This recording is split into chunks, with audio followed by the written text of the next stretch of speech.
என்ன கோபி மக்காட்டில் சவுண்ட் வந்துச்சே, என்ன பண்ண? கரெக்டாக கட்டுப்பிட்டா? அதை ஏன்டா கேட்குற? அந்த சவுண்டு எங்கிருந்து வருதுன்னு கண்டுபிடிச்சி அதை சரி பண்ணுறதுக்குள்ளே நான் பட்ட பாடு இருக்கு. ஒரு வழியாக ஃபிக்ஸ் பண்ணிட்டோம்.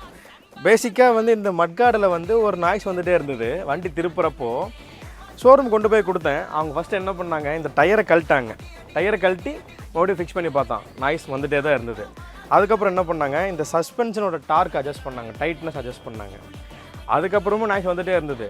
கடைசியாக நாங்கள் வந்தது தான் இந்த மட்கார்டையே கழட்டி போட்டுடலாம் அப்படின்ட்டு ஒரு முடிவுக்கு வந்தோம். இந்த மட்கார்டு வண்டியில் மொத்தம் 6 இடத்துல ஃபிக்ஸ் பண்ணியிருக்காங்க. மேலே 2 போல்ட்டு, கீழே 2 போல்ட்டு, சென்டரில் 2 போல்ட்டு. அந்த 6 போல்ட்டில் ஒரு போல்ட்டு மட்டும் டைட் அதிகம் வச்சுட்டாங்க, அதாவது டார்க் அதிகம் கொடுத்துட்டாங்க. அதனால தான் இந்த சவுண்டு வந்திருக்கு. ஸோ இதை டிஸ்மேண்டில் பண்ணி அசெம்பிள் பண்ணுறப்போ ஈவனாக டார்க்கு 6 போல்ட்டுக்கு வச்சோம். ஸோ அதுக்கப்புறம் ரைட் பண்ணுறப்பையோ வண்டி ஐடியலாக இருக்கப்போ எனக்கு அந்த நாய்ஸே வரல. இப்படி தான் அந்த மட்கார்டு சவுண்டை அரெஸ்ட் பண்ணணும். என்ன கோபி